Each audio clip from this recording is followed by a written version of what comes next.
Today in AAH, I am always one to complain about Black History Month being subjected to just 1 month.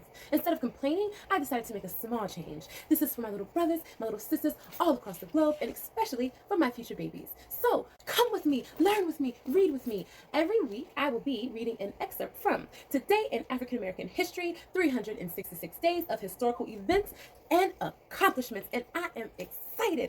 Black History, baby.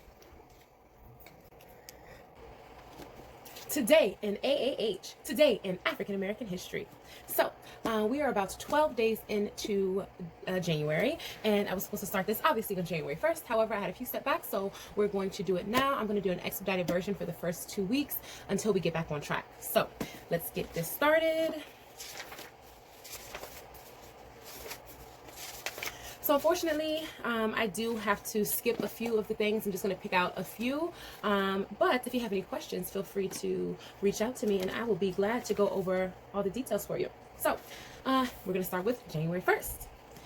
January 1st, 1863, President Abraham Lincoln signed the Emancipation Proclamation, a presidential proclamation and executive order issued to change the federal legal status of more than 3.5 enslaved African Americans in the designated areas of the South from slave to free.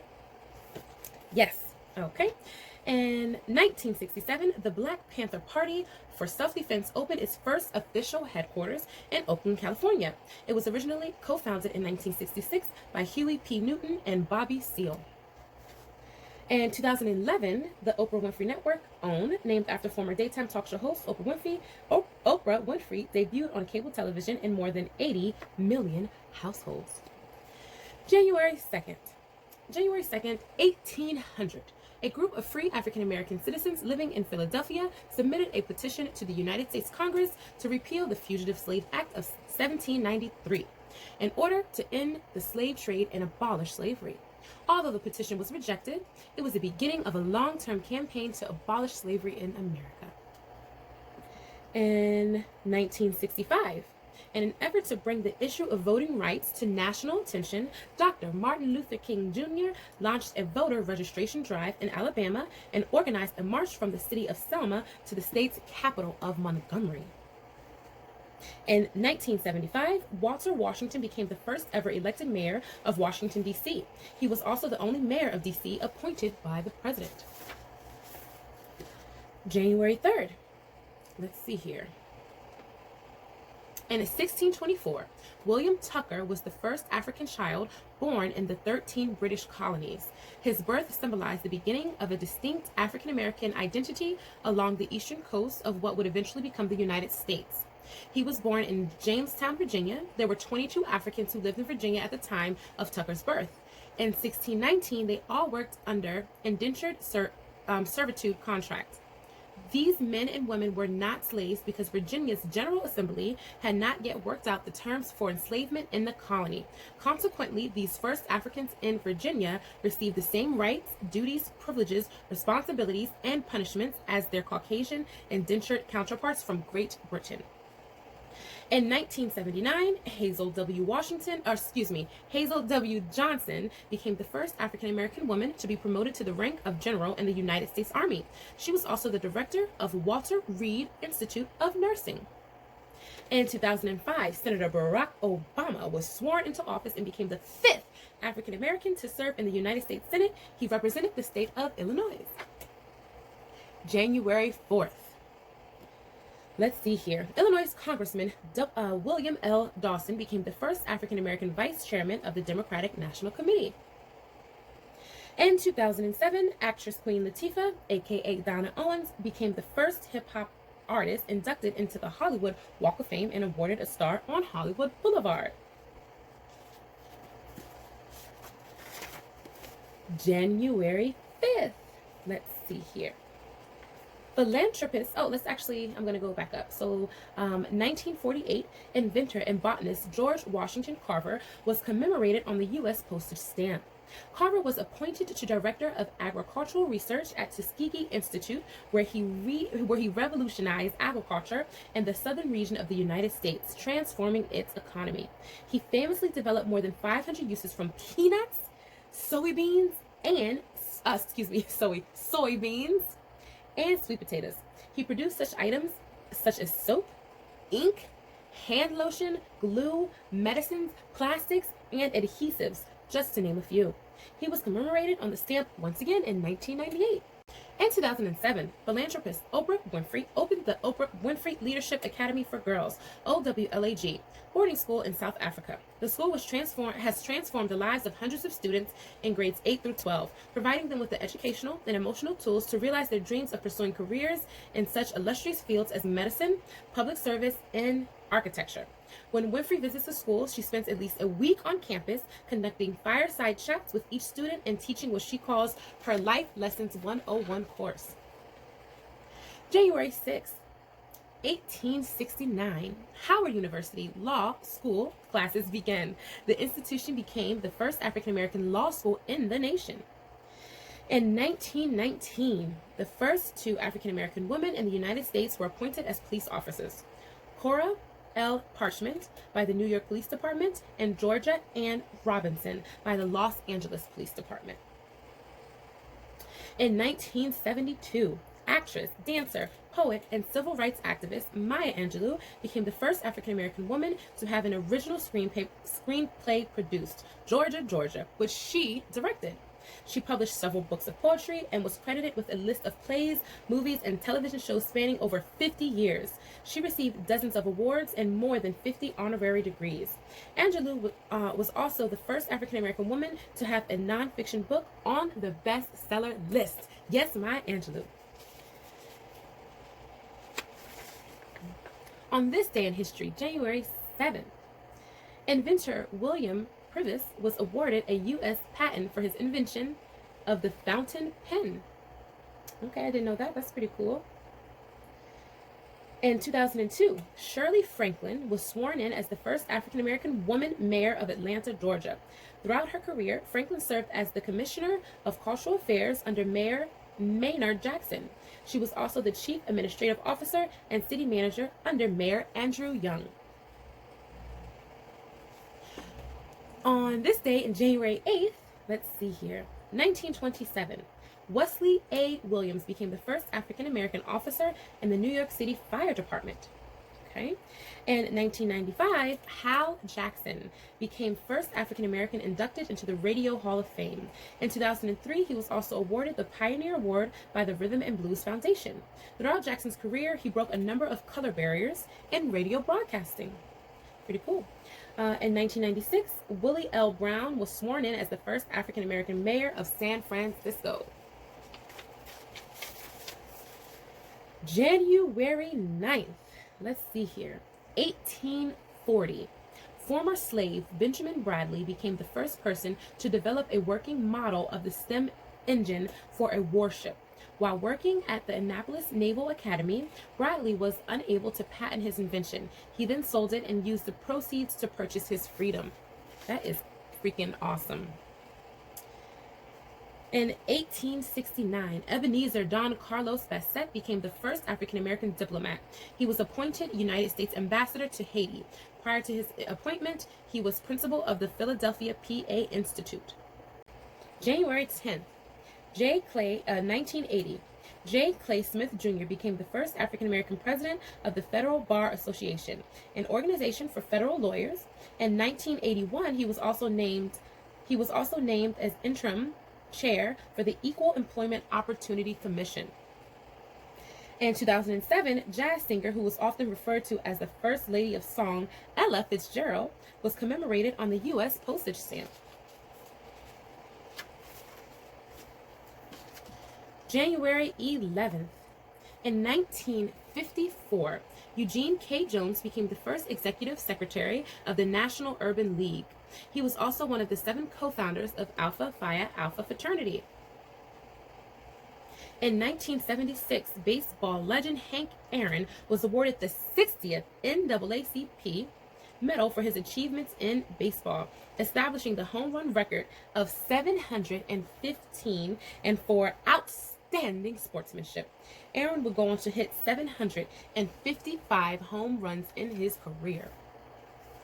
On January 12th, 1896, John Shippin became the first African-American professional golf player to play in the U.S. Open at the age of 16. 2014. After his debut, Shippin played for 5 more U.S. Opens. His best finish was a tie for 5th place in 1902. In 1939, singer and actress Ethel Waters became the first African-American singer to appear on television. She was also the first to star and appear in her own show, The Ethel Waters Show. Waters was the second African-American after Hattie McDaniel to be nominated for an Academy Award. She was also the first African-American woman to be nominated for an Emmy Award in 1962. In 1959, Motown Records was founded by former auto worker Berry Gordy Jr. in Detroit, Michigan. Motown Records will become the most successful record label in history, owned and operated by African Americans. After co-writing hits for Smokey Robinson and Jackie Wilson, Gordy purchased a house at 2648 West Grand Boulevard and began operating Tamla Records, later incorporated as Motown.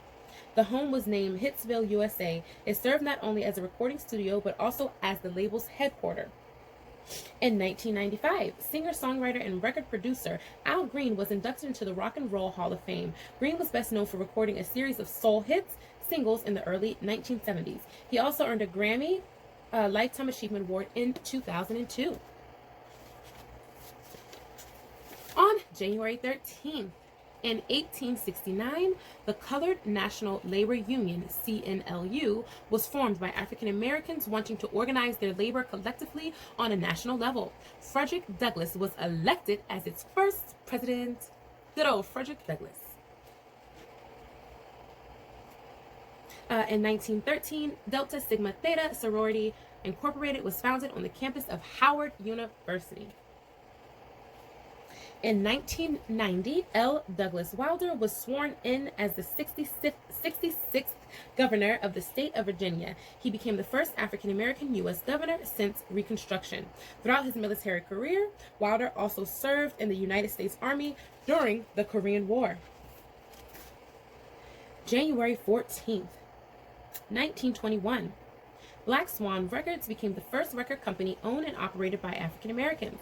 The label was established by Henry Pace, who was the owner of a music publishing company with W.C. Handy. In spring 1921, Ethel Waters recorded the company's first hit, Down Home Blues, Oh Daddy. Based in Harlem, New York, Black Swan Records specialized in jazz and blues. During its first 6 months, the company reportedly sold more than 500,000 records. In 1950, Jackie Robinson signed a 1-year deal with the Brooklyn Dodgers. The contract guaranteed the 31-year-old $35,000, making him the highest paid player in the franchise. Let's see here. In 1975, attorney and politician William Thaddeus Bill Coleman Jr. was named the 4th U.S. Secretary of Transportation. He became the second African American to serve in the United States cabinet position. As an attorney, Coleman played a major role in significant civil rights cases. January 15th, 1929, Dr. Martin Luther King Jr., Baptist minister and activist who became the most visible spokesperson and leader in the civil rights movement from 1954 through 1968, was born on this date. He is best known for his role in the achievement of civil rights using the tactics of nonviolence and civil disobedience based on the Christian beliefs, as well as being inspired by the nonviolent activism of Gandhi. In 1962, the Chicago Cubs signed John Jordan Buck ONeill as a coach, making him the first African-American coach on a Major League Baseball team. A notable first baseman in the Negro Leagues, ONeill served for several years as a scout. In 1998, civil rights veteran James Farmer was one of the 15 men and women awarded the Presidential Medal of Freedom by President Clinton. He was the national director of the Congress for Racial Equality during the 1960s and was one of the most influential leaders of the civil rights movement throughout the most turbulent decade. January 16th, 1979, Benjamin F. Gibson became the first African-American federal judge in the Western District of the state of Michigan. In 1983, Dr. Martin Luther King Jr. Day was signed into law as an American federal holiday marking the birthday of Dr. Martin Luther King Jr. It is observed on the third Monday of January each year, which is around Dr. King's birthday, January 15th. The holiday is similar to holidays set under the Uniform Monday Holiday Act. Wow, so that happened in 1983. Pretty cool. Oh, some more Dr. King stuff. Let's see here. In 1986, Dr. Martin Luther King Jr. became the first African American to have a bronze buste permanently displayed in the halls of the United States Capitol building. The bronze sculpture is 36 inches high on a 66-inch high Belgian black marble base. Pretty cool. On January 17th, Charles Young became the first African American serviceman to become a colonel in the U.S. Army. 1942. Activist and three-time world heavyweight boxing champion Cassius Clay Jr. Muhammad Ali was born in Louisville, Kentucky. He is widely regarded as one of the most significant and celebrated sports figures of the 20th century. Early on in his career, Ali was known as an inspiring, controversial, and polarizing figure, both inside and outside the ring. Muhammad Ali, baby. Let's see here. In 1964, First Lady of the United States from 2009 to 2017, Michelle Obama was born. She is married to the 44th President of the United States, Barack Obama, and she's the first African-American First Lady. She's also the most educated First Lady in American history. In 1990, doo-wop, jazz, soul, and R&B group from Detroit, Michigan, the Four Tops, were inducted into the Rock and Roll Hall of Fame. The group helped define the city's Motown sound of the 1960s. Okay, so we have completed 17 days of January of learning about different historical events in African American history. So, yes, thank you for watching my first episode. It actually wasn't really for you anyway. It's for my little brothers and sisters and my future babies. So, yes, I will be back next week with a new week of fun facts and fun things. So, yes, thanks for watching and learning and reading with me. African American history, baby.